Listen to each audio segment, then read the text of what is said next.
Hi అండి, welcome to తెలుగింటి వంటలు. ఈరోజు మనం గోధుమ పిండితో గులాబ్ జామ్ ఎట్లా చేయాలో చూసేద్దాం. ఆశీర్వాద్ గోధుమ పిండి. దీంట్లో అయితే మనకి మైదా పిండి ఎట్లా ఏం కల్తీ ఉండదండి. స్వచ్ఛమైన గోధుమ పిండి కాబట్టి దీంట్లో గులాబ్ జాములు బాగా వస్తాయన్నమాట. మనమైతే 1 కప్పు గోధుమ పిండి తీసుకుంటున్నాం. ఈ కప్పుతో దీంతో 3 కప్పులు పాలు తీసుకొని ఫస్ట్ స్టవ్ మీద పెడదాం. 3 కప్పులు పాలు 1/4 కప్పు వచ్చే వరకు బాగా మరగాలన్నమాట. అందుకని ఫస్ట్ పాలు పెట్టేసుకుందాం పొయ్యి పైన.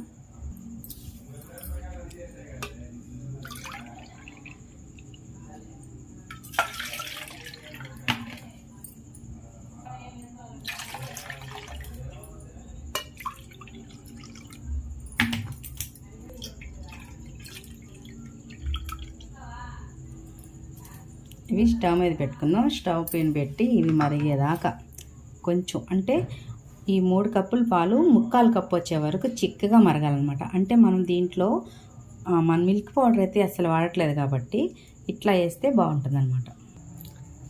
స్టవ్ వెలిగించి స్టవ్ పైన దీంట్లోకి 1-2 స్పూన్లు నెయ్యి వేసుకుందాం. మనం తీసుకున్న 1 కప్పు గోధుమ పిండి వేసేద్దాం.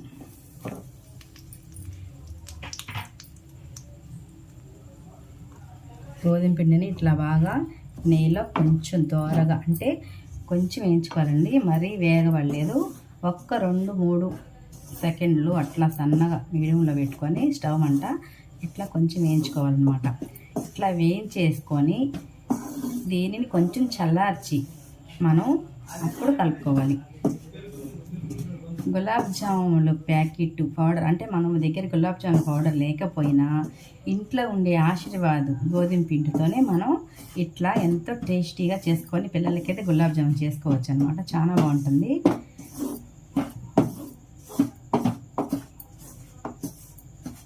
ఇట్లా కొంచెం వేయించడం వల్ల మనకి ఇంకా స్మూత్గా వస్తుంది అనమాట పిండి.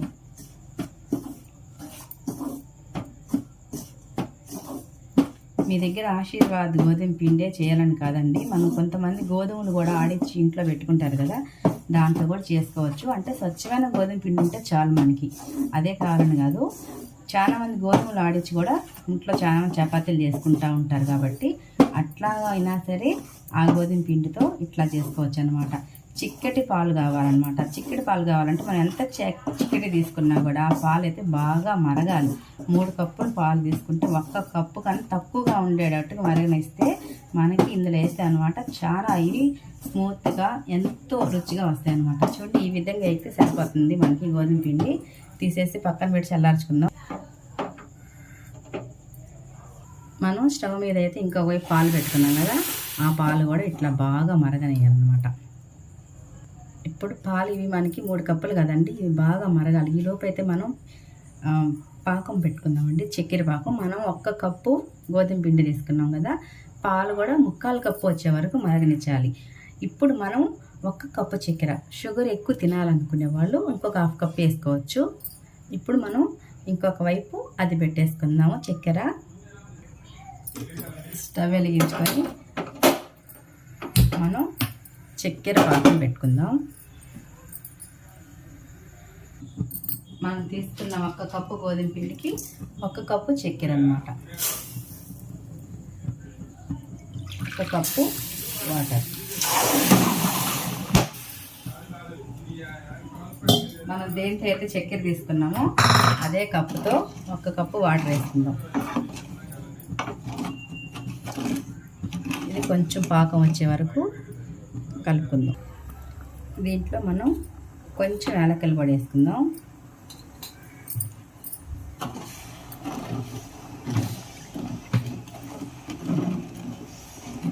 యాలకుల పొడి స్మెల్ బాగుంటుందన్నమాట. ఈ దీంట్లో వేసుకోవాలి మనం.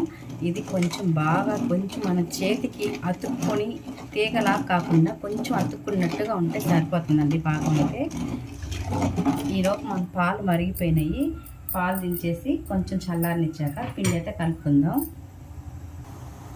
పాలు చూసారు కదా, ఈ విధంగా మనకి చూడండి మనం పోసింది ఇక్కడికి పోసాము, చాలా వరకు మరిగిపోయినాయి. మొత్తం ఇంత చిక్కగా మరగాలన్నమాట మన పాలైతే. ఇంత చిక్కగా ఉంటేనే మనకి పర్ఫెక్ట్గా వస్తాయి గులాబ్ జాములు. ఇప్పుడు ఈ పాలు తీసేసి చల్లారి పెట్టుకుందాం. కొంచెం చల్లారాక మనం 1/4 కప్పు అంటే 3/4 కప్పు అండి, 3/4 కప్పు వేసి పిండిని అయితే కలుపుకుందాం. ఇప్పుడైతే పాలు తీసి స్టవ్ ఆఫ్ చేసేసుకుందాం.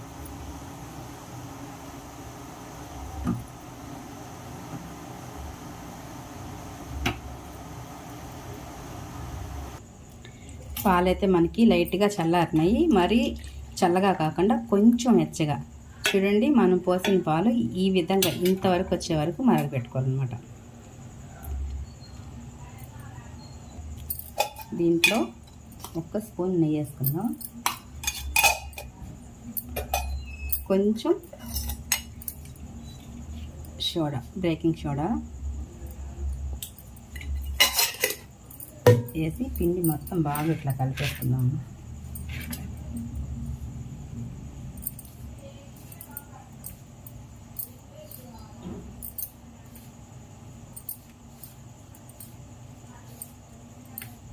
ఇట్లా మొత్తం కలిసేటట్టు కలుపుకోవాలి. ఇట్లా పిండి మనకి ఇట్లా అంటే ఇట్లాగా బాగా మెత్తగా ఇట్లా అయిపోవాలన్నమాట. ఇప్పుడు మనం కొద్ది కొద్దిగా పాలు పోసి కలిపేసుకుందాం.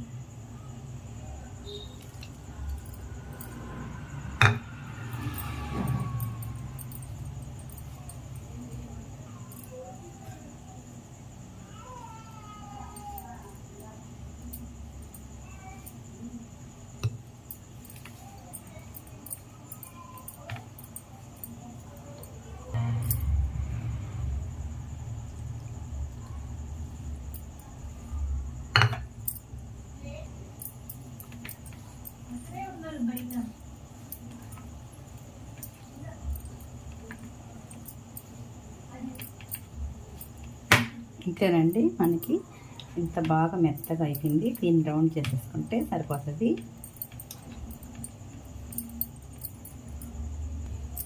ఇది కొంచెం కూడా పోసేసుకుందాం. కరెక్ట్గా సరిపోయినాయండి మనకి పాలు.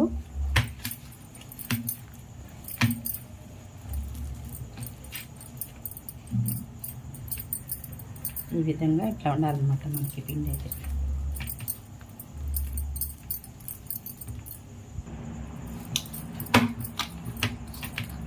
పిండి అయితే మనకి ఇంత మెత్తగా ఉండాలన్నమాట. చపాతీ పిండిలాగా, పూరీ పిండిలాగా కాకుండా ఇంకా కొంచెం మెత్తగా సాఫ్ట్గా ఇట్లా ఉండాలి. ఆల్రెడీ మనకి అట్లానే వస్తుందండి. ఆ 3/4 కప్పు పాలు, 1 కప్పు గోధుమ పిండి, అట్లా కొంచెం స్పూను 2 స్పూన్లు వేసి వేయించి కొద్దిగా పాలు వేసి కలిపితే ఎవరికైనా ఇట్లానే వస్తుందన్నమాట, చాలా మెత్తగా. ఇప్పుడు దీన్ని మనం ఒక 5 నిమిషాలు ఇట్లా మూత పెట్టి పక్కన పెడదాం.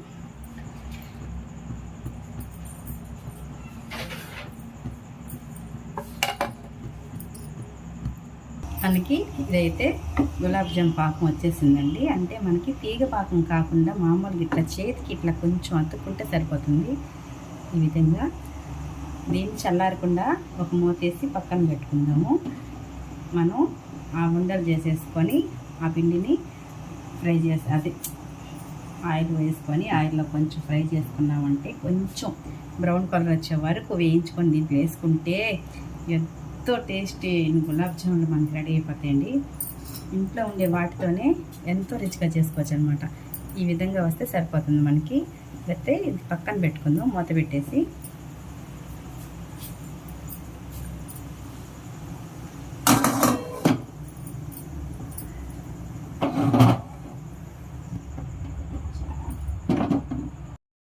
ఇప్పుడు మనం పాకం చల్లారేలోపు ఇవి కొంచెం ఇట్లాగా చిన్నవి తీసుకొని రౌండ్గా చేసుకోవాలన్నమాట.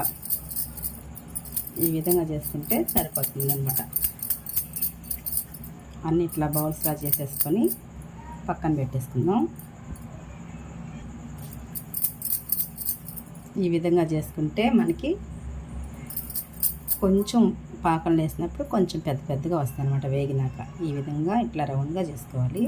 అన్నీ ఇట్లానే చేసేద్దాం. అన్నీ మనం ఈ విధంగా రౌండ్ చేసేసుకొని ఇప్పుడు స్టవ్ వెలిగించి ఆయిల్ పెట్టుకుందాం.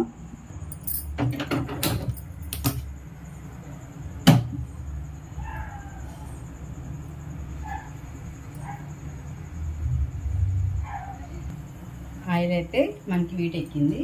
ఇప్పుడు వేసేసుకుందాం.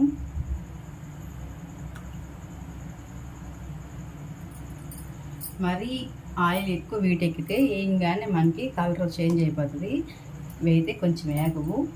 కొంచెం ఆయిల్ లైట్గా వేడి అంటే లైట్గా అంటే కొంచెం ఎక్కువ కన్నా కొంచెం సమానంగా వేడెక్కినప్పుడు వేసుకోవాలి ఇట్లా. అప్పుడైతే మనకి బాగా ఫ్రై అయిపోతాయి అన్నమాట.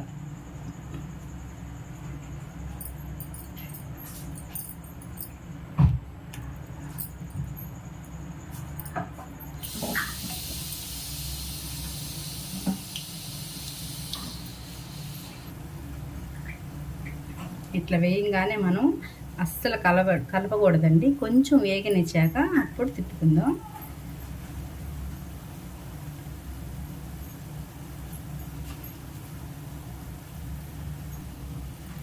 మంట అయితే కొంచెం మీడియంగానే పెట్టుకోవాలండి స్టవ్, లేదంటే మనకి బాగా రావన్నమాట. కొంచెం మీడియంగా పెట్టుకుంటే లైట్గా కొంచెం బాగా వేగిద్ది అనమాట, పచ్చి లేకుండా. మనం ఫుల్ మంట ఎక్కువ వేడి నూనెలో వేయంగానే మనకి కలర్ వచ్చేస్తాయి, అంతగా మనకి బాగుండవు అనమాట. ఇట్లాగా స్టవ్ మంట మీడియంగా పెట్టుకొని ఇట్లాగా వేయించుకోవాలన్నమాట.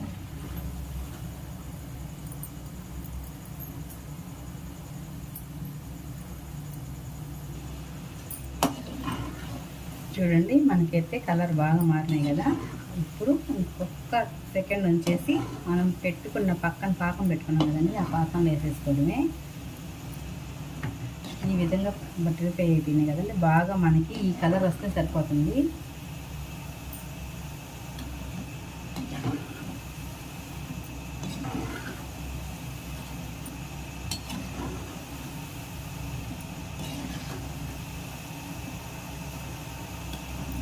మీకు ఇంకా కొంచెం కలర్ కావాలన్నా వేయించుకోవచ్చు. అయితే కొంచెం మంట అయితే మీడియంగానే పెట్టుకోవాలండి. పెద్ద మంట పెట్టేసి ఎమ్మటే కలర్ మారుతుంది, లోపలంతా పచ్చిగా ఉంటుంది అనమాట. ఇట్లా ఒక సెకండ్ లేట్ అయినా కూడా ఈ విధంగా వేయించుకుంటే చాలా టేస్ట్గా ఉంటుంది అనమాట. పాకం మనకి లైట్గా వేడిగానే ఉందండి, పక్కనే పెట్టుకున్నాను నేను. ఇప్పుడు ఇవి తీసేసి కొంచెం ఇట్లాగా నూనె కిందకి వాడే వరకు ఉంచి ఇవి ఇట్లానే పాకం వేసేసుకోవచ్చు.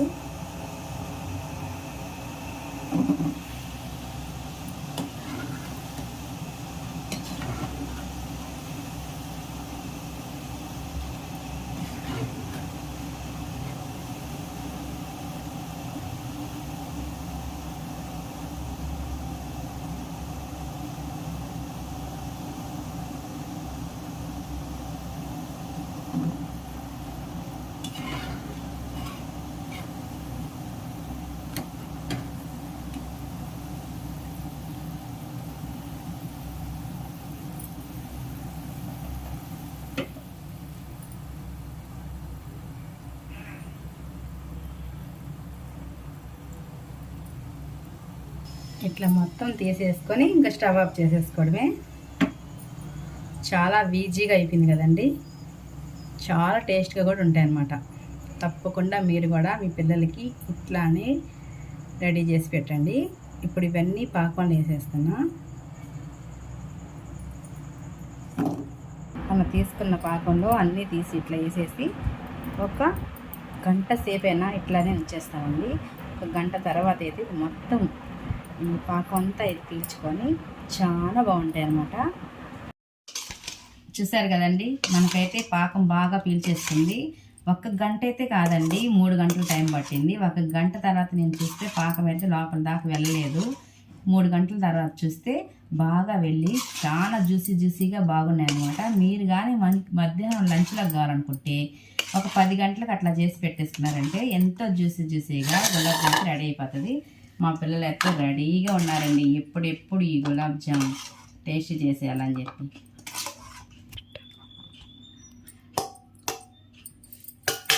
చాలా తక్కువ టైంలో ఎక్కువ రుచితో మనకైతే ఈ గులాబ్ జామ్ రెడీ అవుతుందండి. మన ఇంట్లో ఉండే వాటితోనే మనమైతే ఈ గులాబ్ జామ్ని రెడీ చేసేసుకో. ప్లేట్లో చూపించాలి కూడా వేస్తాను, చూపించాలి.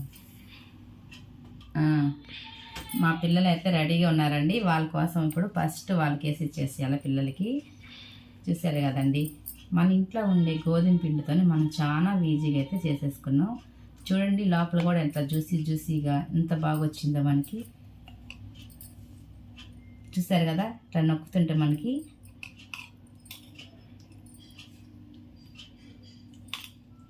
కొంచెం కూడా మనకి ఇంత టేస్ట్ అయితే రాదండి, చాలా బాగా వచ్చింది. అసలు మీరు చూడండి, మీరు కూడా ట్రై చేయండి. ఓకేనా ఫ్రెండ్స్, బాయ్ అండి. Thank you for watching.